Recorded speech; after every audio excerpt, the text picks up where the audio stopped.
Welcome to the Vegan Pulse. I am your host, Nancy Arenas. Today, my guest is Natalie Rios. Natalie is an advisor at Plant Dining Partnerships, which provides resources to increase plant-based food options throughout food service industries in all communities. She is pursuing a master's degree in public administration and graduated with a BA in environmental policy and planning and a minor in public health. She is very passionate about the environment, animal rights, and social issues. Stick around. I want to introduce her to you. Hi, Natalie. How are you? Hi, I'm good. How are you? I'm doing well. Thank you for asking. Thank you for being on the show. I surely appreciate it. We like to share stories from different people and different avenues and how they got to veganism. So we'll start with your journey into veganism. Okay. I think that a lot of different points in my life, like led over the years, led me into going vegan. Like when I was younger, I hated like the taste of steak and beef. And then when I was old enough to know that I was eating an animal, I kind of slowly cut out different meats from my diet. I was always kind of uncomfortable eating meat, but felt like pressure from my family because they would complain that I was a picky eater. And um, I remember hearing like people say that they were vegan, and I've always been intrigued by that. But I really loved like cheese and stuff. So I thought dairy would be difficult to cut out. But then I watched a video on the dairy industry, and it was the push I needed to go vegan. So when I was 16 and watched that video, I went vegan like starting the next day. Wow. Yeah, a lot of people get pressure from their families because all of a sudden, like I remember for me, it was, oh, it's just a fad or, it's just something you'll go out of, but it's not a fad. And once you know the truth is not something that you want to backtrack to going back to eating the flesh of animals, at least in my case. Yeah. And it really, I'm glad that I went vegan at the age that I did, because that kind of just changed completely what I wanted to do in like my future career. So like I'm glad it happened before I went to college, so I like could choose like a major that took me in the path that I wanted to go to. So I focused on the environmental aspect of animal agriculture. So I chose environmental policy and planning for undergrad. And I also minored in public health because of like how meat consumption can harm health, and how like there's so many human diseases are caused by like animals because of like zoonotic diseases, and a lot of that comes from factory farming, like how we have like swine flu and stuff. So especially like after COVID happened, it like became a lot more interesting to me, are like how likely there is to be like another pandemic caused by probably animal agriculture because of the horrible conditions the animals are in and how much antibiotics they're fed. And then I chose my master's program, public administration, because I want to influence policy, because I feel like in the environmental sphere, animal agriculture's impact is really ignored. And first of all, kudos to you. Very brave to, at a young age of 16, decide for yourself that you're going to be vegan because, I'm sure that you have a lot of peer pressure from friends and family because you're so, you're young at that age and people is like, oh, you don't know what you're getting yourself into. So kudos to you for being brave and just standing by what you believe, number one. Number two, awesome that you're going into policy because making and changing, because that's what we need. We need people who can be out there to change policy, because without changing policies, we're not gonna go much further unless we start changing policies, and for also realizing how when they discuss the environment, no one wants to talk about animal agriculture. Like nobody wants to hurt somebody's feeling and go, oh, animals, but that is the main source of all the events that are happening throughout the world, that have to do with climate change. Yeah, I've been working on a policy process paper for one of my classes, and I'm focusing on a California bill that would place a moratorium on factory farms if it gets passed.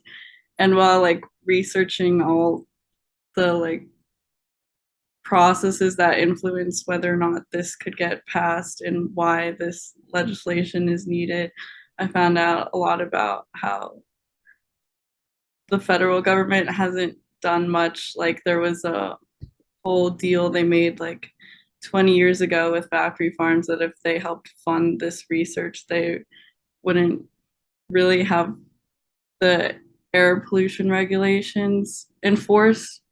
And then that research was supposed to help the EPA then figure out how to regulate the agencies, but they still haven't finished the program and haven't like enforced any regulations on those factory farms that participated. So there's like, I think it was like 14,000 different like farms and companies that were part of that program that just aren't being really regulated on air pollution. Yeah, and these are things that people, day to day don't realize, that they may think, oh, I'm eating flesh and it tastes so good, but that flesh that you're eating is not only causing human harm because of the health, it's causing environmental harm. And soon, all our water will be polluted, the air will be polluted. And when you can't drink water or plant plants, then that flesh that you thought tasted so good just put the end to you. Yeah.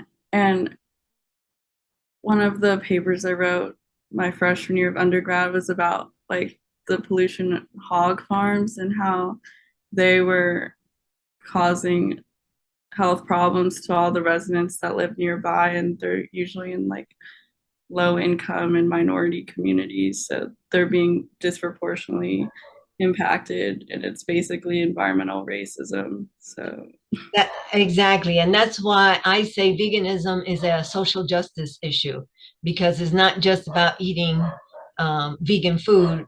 It has other things that it addresses. It addresses, like you said, social racism, hunger, health, the planet, the animals. So it's like a big ball of confusion kind of a thing. And so I am so happy that you, being a young person, is fighting for your life, actually, because here forward, this is where the world that you're gonna be living in. So it's very inspiring to see someone as young as yourself going ahead and trying to make a change in the world. So thank you. thank you. So now let's talk a little bit about plant partnerships. So plant dining partnerships Plant is dining partnerships, sorry. it's a nonprofit that is trying to increase plant-based options in like restaurants, airports, and all types of like businesses. Okay. And so so you said you're a nonprofit. Do you approach these different restaurants and establishments about offering more plant-based options? Yeah. Um, Plant dining partnerships had petitioned Dunkin' to add the Beyond sausage, and then they ended up adding it and offered it for a while. Um, and then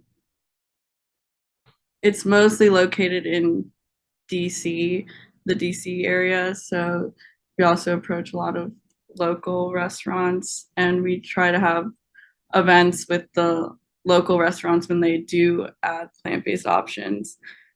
like there was one restaurant that had a bunch of plant-based options, and we had a whole bunch of people come and try all of them. So it shows the restaurants that like it is profitable and people will enjoy eating these options, to like encourage them to keep offering plant-based options. That is awesome. That to talk to these establishments so that they know that there are options and that these options will be well received.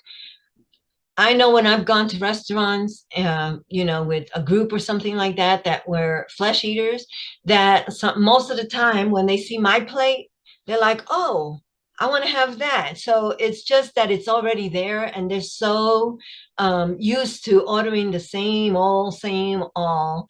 But then when they see something as vibrant as a vegan plant-based dish, they're like, oh, that looks good. But they would have never thought about it because they're so conditioned to just get the so-called meat and potatoes that that they forego asking about that. Yeah, it's always really exciting when I go out to eat with friends and then they ask to try my food and they're like, I might get that next time. Exactly. So if you have any words that you would like to share with our viewers, especially the young viewers, about veganism, about the planet, about our future, please do so now. Um, yeah, I just want, like, I've noticed that there's a lot of upcoming, like, proposed legislation to increase plant-based options in public schools, which I think is like very important to push out, because I remember when I was in high school, like the only option was like a bagel. And when I was working with Factory Farming Awareness Coalition for the Future Students in Earth Pilot Program Act, I like looked back to see what my high school was offering like now, and it's still like the only vegan option was a bagel. And I think like supporting those legislation is really important, because like it's difficult for kids to try to eat more plant-based if that's what they're interested in, when like their schools aren't offering any options. And it's also important for schools to offer those options for like many reasons, because like many people are lactose intolerant. Like I think it was like 50% of Hispanics and like 90% of Black people are lactose intolerant. And then certain religions also have like avoid animal products. So it's important to have like diverse options for like diverse needs. That is so well said, and we definitely do that. So support legislation that helps promote plant-based eating for the planet, the animals, and your health. Thank you, Natalie. Bye-bye. Thank you. Thank you for joining us on another episode of The Vegan Pulse. I am your host, Nancy Arenas. Remember, like us on Facebook, check out our website, and subscribe to our YouTube channel. If you have a pulse, you have a purpose. Live vegan.